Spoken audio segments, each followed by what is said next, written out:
Vaughn. Well, I was just about to call you. Oh, really? Well, I really like your haircut. Thank you. I've also, I picked out my gown for the wedding. Oh, it's lovely. Isn't it? Some more good news, right, Vaughn? Tremendous. But are you sure that you don't want to look around a little more? Oh, or? no, we don't have time for any of that. Certainly do not if you want to get the wedding underway. And we do. I've also decided to move the ceremony here to Kingsley.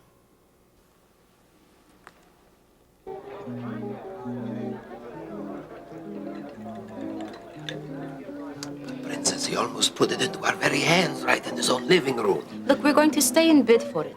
Now listen, I want no arguments from you nor Samir. But all I was trying to say was Look, that... must I remind you what happens the first time we try to take this Bible?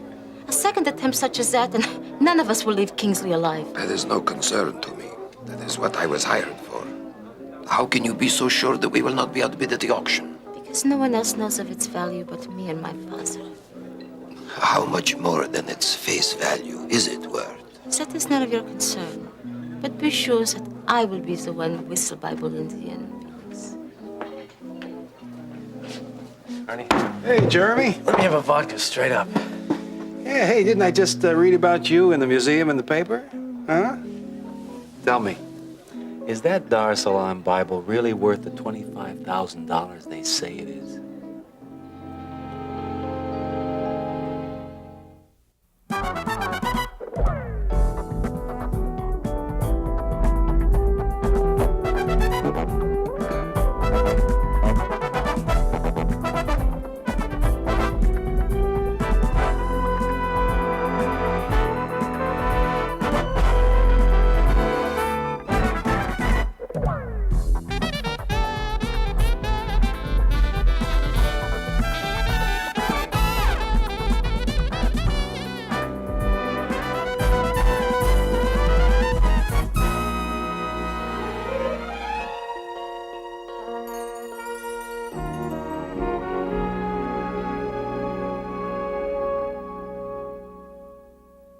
Well, I want you to know one thing first, and that is that if you want to have the wedding in this house, I'd simply be delighted. Do you mean that? Well, I'd want it no other way. After all, I consider this your house, too.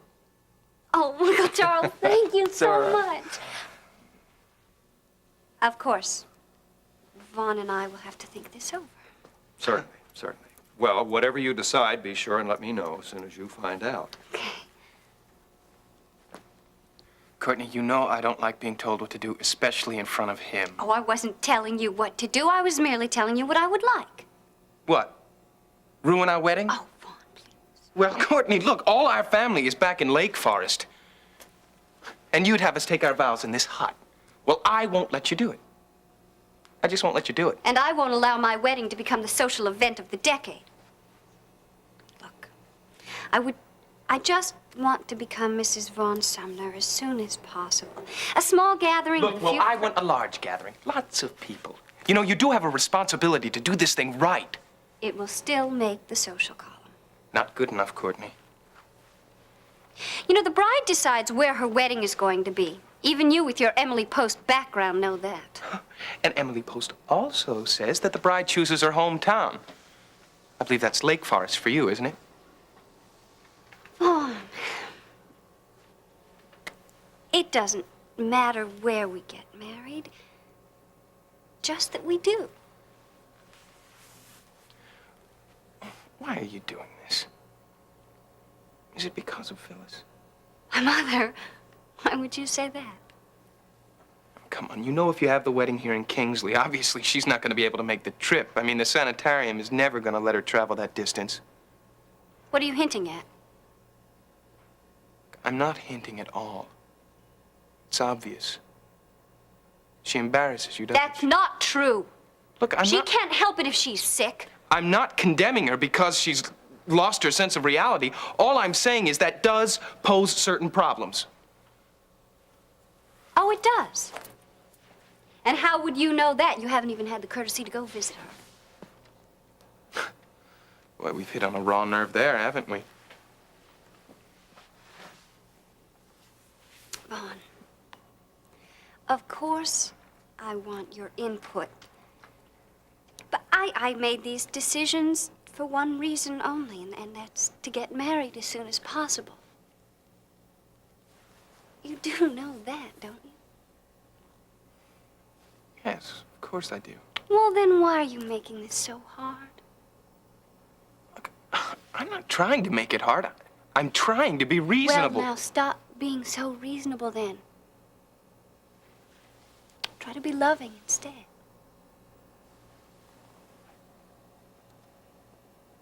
Because, you know, the sooner that you do, the easier it'll be for us to have that family that we want. Shall I order you another drink? No, thank you, and I don't wish you to have another one either, Felix. This is no time for overindulgence. I never do when I am on duty. But I must admit that this is not your native grass juice.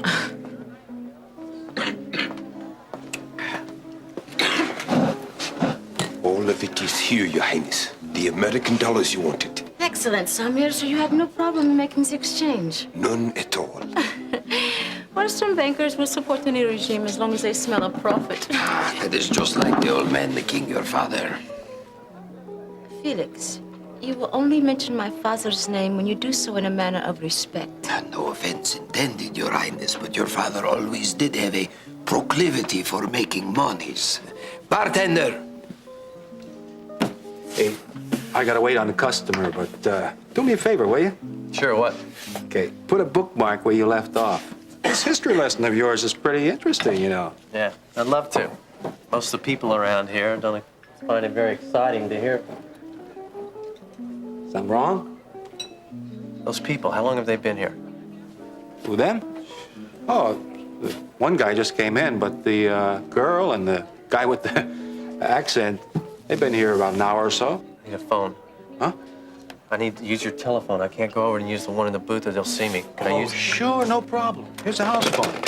Hey, it is local, isn't it? Huh? Yeah, it's the Kingsley Police.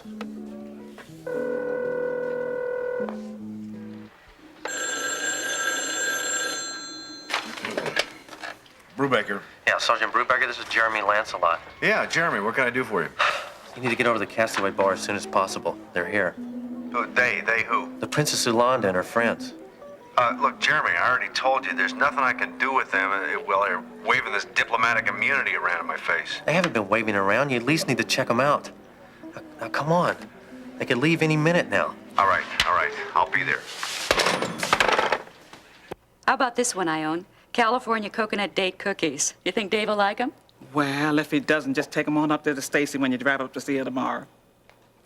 You know, as much as I want them to be reunited, I really don't like the idea of that long drive for him. Well, Dave went over to the clinic and Well, he can start working again, I hope. No, he just went over to let Ben take a look at that shoulder, and he's coming along fine. Well, why didn't he call me? I could have driven him over. Well, if he's going to take that long drive upstate, what does he need you to drive him across town for? Well, it wouldn't have been any bother. Running all around Kingsley after these Bible crooks got you a little protective about the man, hasn't it? I come across that way, huh? Mm-hmm. Now, can you just tell me what's going on between you and him? Oh, I own. I really don't exactly know. You remember when he was shot and I rushed him to the clinic? Yes.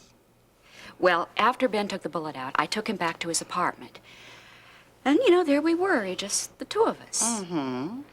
Well, we were talking about how incredible the day had been, and, well, one thing led to another, and, And what, Terry Davison? we ended up in each other's arms. No, we just kissed. Oh, well, praise God, you've been slow as molasses following your heart. I'm just not so sure that I shouldn't hold back some of these feelings. Well, you took one step forward, don't take two steps backwards. Yeah, but the reservations are still there. I can't help it. What reservations? The two of you are free and unattached in God's sight. That's not it at all. I don't know how to explain this without sounding negative. Well, what? Tell me what your heart is saying. Maybe it's too soon after Kate's death for Dave to get involved in any kind of a relationship. Maybe he's looking for a carbon copy of her, and he doesn't even realize it. I mean, you know how I was after Scott died. That was some more feelings you kept to yourself too long, sweetheart. All that loneliness, that hurt, feelings of being abandoned. Took me over a year to get through that emotional strain. I mean, every man who tried to enter my life, you know, Jason Prescott and Alex, none of them could measure up because they weren't Scott. Terry, are you afraid you won't measure up to Kate and Dave's eyes? Yes, I am. I should know better than to compare, but I just can't Well, help he it. should too. Now, I'm not saying that he's actually doing it, but I know how I was. Well, you're only guessing. Well, maybe. I still say you're guessing. And part of it could be very well be because maybe you're unsure about yourself because you're afraid to love again. Maybe you're right. You know, I can counsel Peter to be open and honest about his feelings for Courtney. Well, maybe I should take some of my own advice. I tell you, Terry, the older we get in life, the more we think we understand. But you know something? When it comes to love, the risks are always the same. Well, I better get going if I want to catch that plane. But, I have to tell you, Courtney, I really don't think my parents are going to go for this idea of yours. I know for a fact that they wanted us to get married in Lake Forest. Well, I'm sure you'll be able to convince them that Kingsley will be just as suitable. Yeah, if I could only convince myself. Now, I thought it was settled. No, it's not settled. I mean, I'm allowing you to have your way. Well, we won't argue the semantics. You'd best be going. Dismissing me? Well, no. Well, I'd just like you to get back to Chicago tonight so you can tell your parents the good news. You know, your mom offered to help me with the arrangements before. Well, let's just hope that promise still holds, huh? Now, how are we going to start a family if you won't even kiss me? Oops. Sorry, I guess I should have used the bell. Well, I'll give you a call after I'm finished talking with my parents.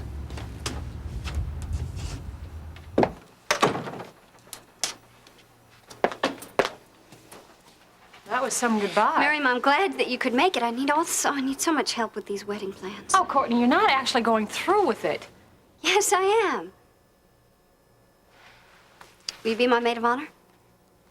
What? I just asked you to be my maid of honor. Oh, I'm sorry. It would be matron, because you were married before, right?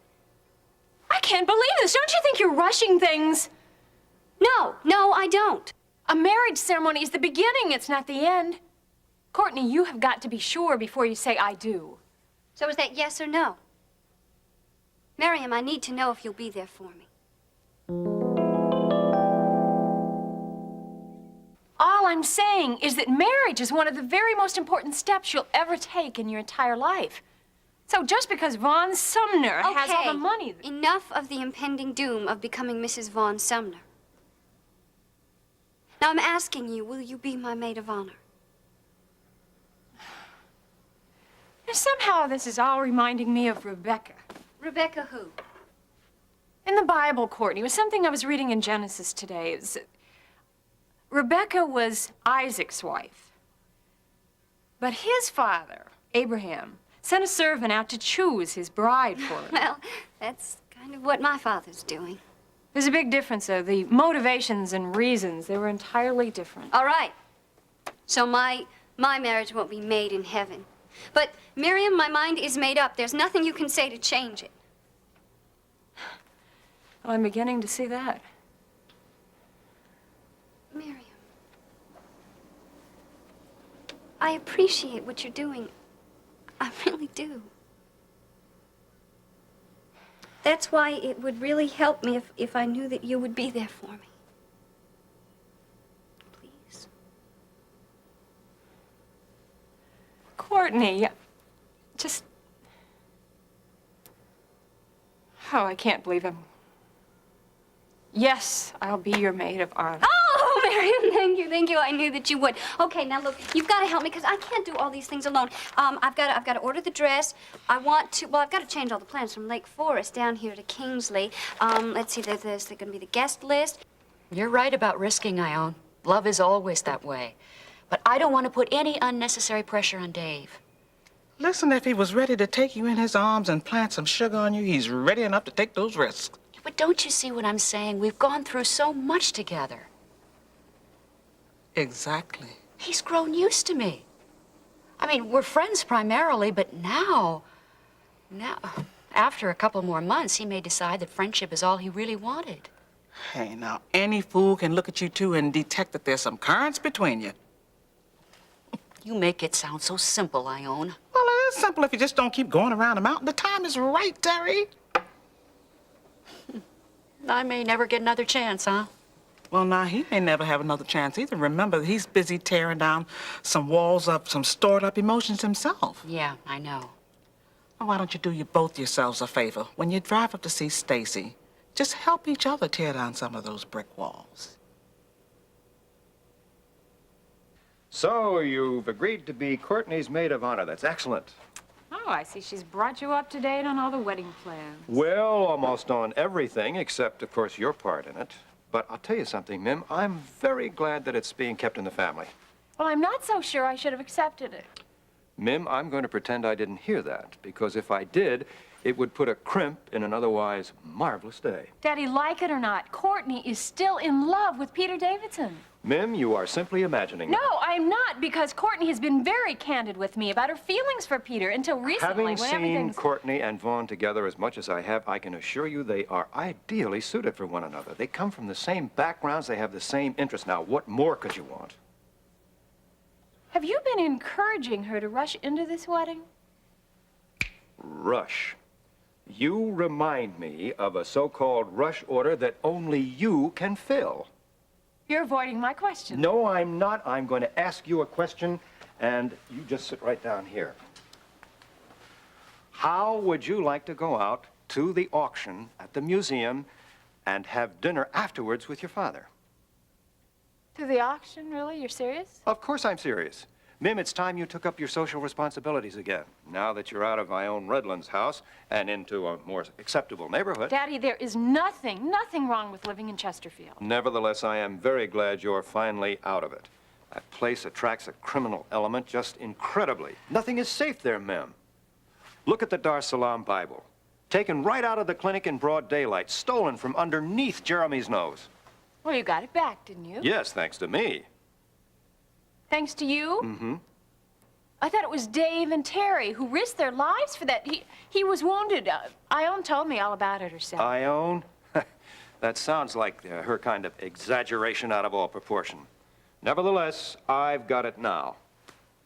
You haven't even returned it to the museum Certainly yet? not. I want to make sure it's going to be available for the auction. I'll tell you something else, too. No one is going to get their hands on it as long as it's with me. Now, enough of that. I want to know, are you or are you not going to the museum auction with your father? Yes, Daddy, of course I'll go with you. Good, good. What do you know? We are about to be granted an audience. He's the one from the museum again. Now you know what to do. This time, no disturbances. Pardon me, folks. Detective Sergeant John Brubaker, I'd like to ask you a couple of questions, if that's all right. What about? I'll stop playing games. You know exactly what we're talking about. The Dar Salaam Bible. Yes, that rare book that once resided in my country. I am Princess Ulanda Dar Salaam, Sergeant Brubaker. Fine. What can you tell me about the attempt on Dr. Dave Phillips' life? I'm sure even you have heard of diplomatic immunity. No, you shot him, and after that, you stole the Bible. I suggest we leave, Princess. You have an appointment in an hour. Yes, that would be very... Just hold it right there. Nobody's going anyplace. I want to see your passports now. Passports? What's for? Passports, one from each one of you, right here. Here's two. That's it. I'm sure you've noticed the diplomatic status. Yeah. How long are you going to be in this country? What you mean is how long diplomatic immunity is extended to us. Sergeant Brubaker, even you can tell that you are out of your jurisdiction and asking us any questions at all. Good afternoon. You will excuse us?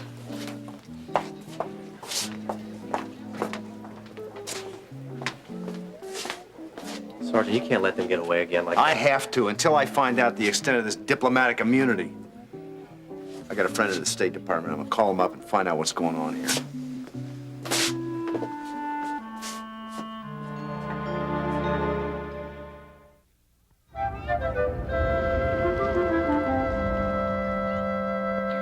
A job? Well, do you have it all lined up? Well, yeah, it's a clerk typist kind of thing. You know, it's a night shift. No big deal. Well, so do you think you're going to get it? Well, I don't know. You know how these things are. You just have to wait and see. Yeah. Well, that sounds great. Yeah. Listen, I just stopped by to make certain Ione gets these back, Nancy. We forgot when Eric and I moved out. Oh, Okay, thanks. that's right. You got your own place now. Yeah? Nancy told me all about it. Well, you did. Yeah, well, she asked me, you know. And she also told me you have this glamorous new job with Modeling Associates. Yeah, it's Sounds terrific. great. It is. Look, I'll get that upstairs in the bedroom, okay? Okay. Is she all right? Yeah. Yeah, I think it's the call. You know, she wants the job.